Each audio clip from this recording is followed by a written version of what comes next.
What's up, everybody? It's time for a medical equipment teardown. We got two of these modules. They are coming in a large unit that can hold up to, I think, 4 of these units. Some kind of that. But now I just got 2 units and we're going to have a look at them. This one actually does some analysis on the exhale air. It's something NIB that stands there. And this one is electrocardiography and SpO2, which is saturated peripheral oxygen. You know that thing you put on the finger like that and sends a light, I think it's a red light, and it registers how much oxygen there is in the blood. And P2 and P1 is really, I don't know what that is. So this one slides into a unit and they got a connector on the back. Same with this one. Exactly the same connector, same thing. So yes, let's take them apart and see how it looks like. It's quite easy. There are 2 screws on the back here. And they just slide up like that. So yes, they're made in like mid-90s. So they'll be pretty interesting, like a little bit vintage electronics in here. So that thing I see immediately is that large chip here. That's the main, of course, I think that's the main processor of everything. Some optocouplers, a transformer, and some other components. So yes, this medical equipment is pretty special. We got a human being on this side, and we got the main grid on that side, so we don't want to connect them both together because that will obviously be something very bad. So what we got here is a lot of analog components and this chip here that does everything. We got an isolation transformer. We got 2 MOSFETs here, 2 capacitors. Obviously there's a half-bridge driver, drives this one. We got 8 rectifying diodes, which can tell us that there's 2 buses, like 5 volts and 12 volts. And here we got the main chip. We got 3 optocouplers and a spark gap. And for some extra safety on this connector here, that's the electrocardiography, we got a bunch of spark gaps and capacitors and a lot of resistors here. I think I accidentally dropped this on the ground, so I think I broke those 2 holders here. I removed some screws on the top as well now, so this thing slides kind of open. Need to disconnect the connectors here. They don't really have connectors, they got these like soldered wires or pre-tinned wires and poke them directly in these terminals here. That's a lazy way to do that. And here they didn't even bother to put a connector on it. They just soldered in that wire directly on the pins. I need to desolder that. The solder iron is warm. So yes, here we go. So yes, here's the other board. Got a similar main chipset here. And a bunch of analog controls, that is. It's kind of a lot of op-amps, looks like. And a bunch of passive components, some transistors, and a switch. We got some, this looks like some memory chip here, or EEPROM. Here's another chip here. And same thing here, transformer, 2 optocouplers, and a spark gap. If we flip it around, you can see this huge isolation slot here. Very important. No interference capacitor, we don't need that here. It's just dangerous to put capacitors or things across that. These must be very specialized transformers. They have a good isolation between primary and secondary. Same thing here, 2 transistors, or I think they are MOSFETs. 2 capacitors, half bridge for that transformer. And 8 diodes. It says 2 outputs on a transformer. There's the first board. This one has 3 optocouplers. And same thing here, big isolation slot between those 2 parts. Yes, let's have a look on the second unit, which is this air analyzing thing. Same thing here, 2 screws on the back. Slide it open. This one is quite heavy. So I think we got some interesting parts in here. Got this big plastic molding here. 2 valves.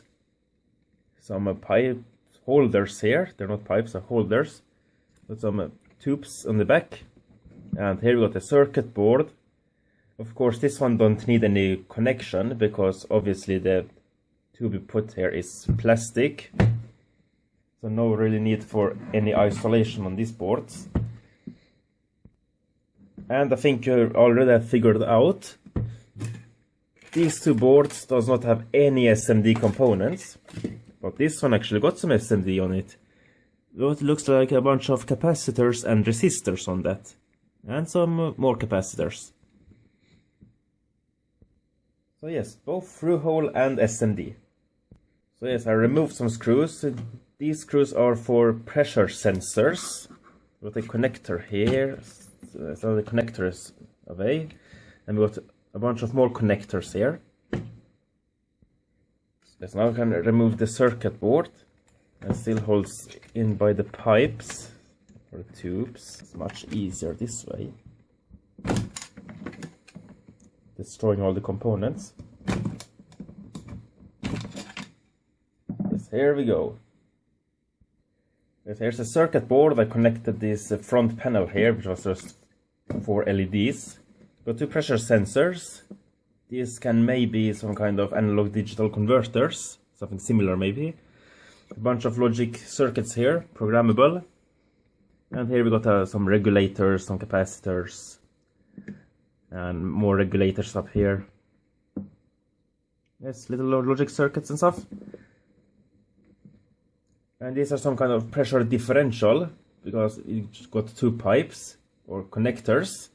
So this can be some differential pressure sensors. And some switches over here. And a trimmer. So here's the interesting part. We got a plastic box. We got a pump here. We got valves here. We got another valve in here. And we got some kind of filter. And maybe that's a sensor here. Or maybe there's a filter as well. We'll see in a minute. So yes, let's take this to bits and see what it consists of. So yes, thank you very much. They have right everything what this does here. What these pipe connectors are for. You got a pump coming in here. Which goes through a filter. Bleed valve, that's a bleed valve in there. It's just like a solenoid. And that pipe is, the tube is like not together. This one goes to a valve here. And this times B2 over pressure. Cuff connection. This have no sensor in it. This goes when you measure the blood pressure. The thing you put around the arm, this is what pumps it up and exhausts it.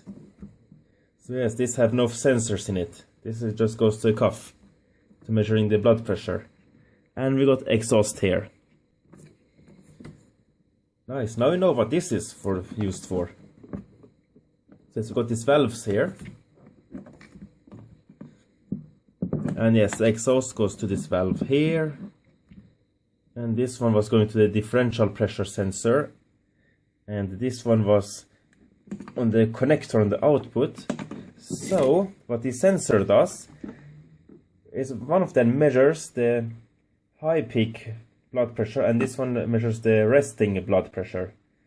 You know that when you take a blood pressure, there are 2 values on it, like 120 or 80 over 120 or something like that, millimeter mercury. So this is what they're measuring. This is a blood pressure machine. So it measures how much the blood pressure is. Nice, now we know what this one does. And got the main pump here.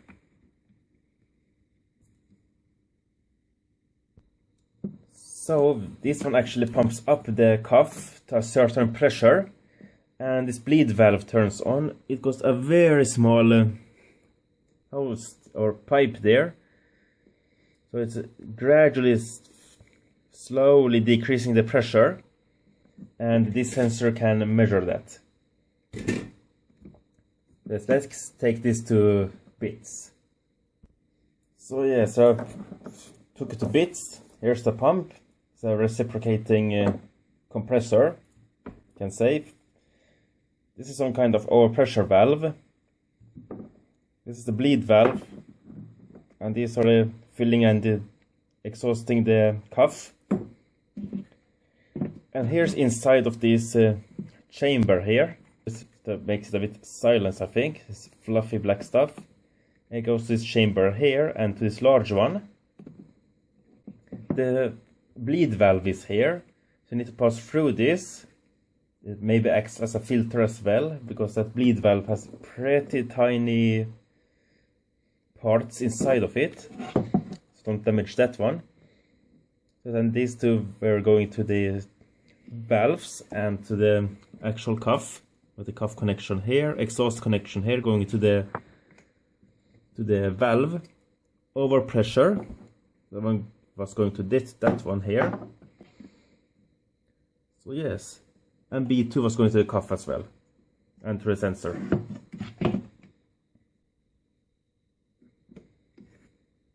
Yes, underneath it, not so much.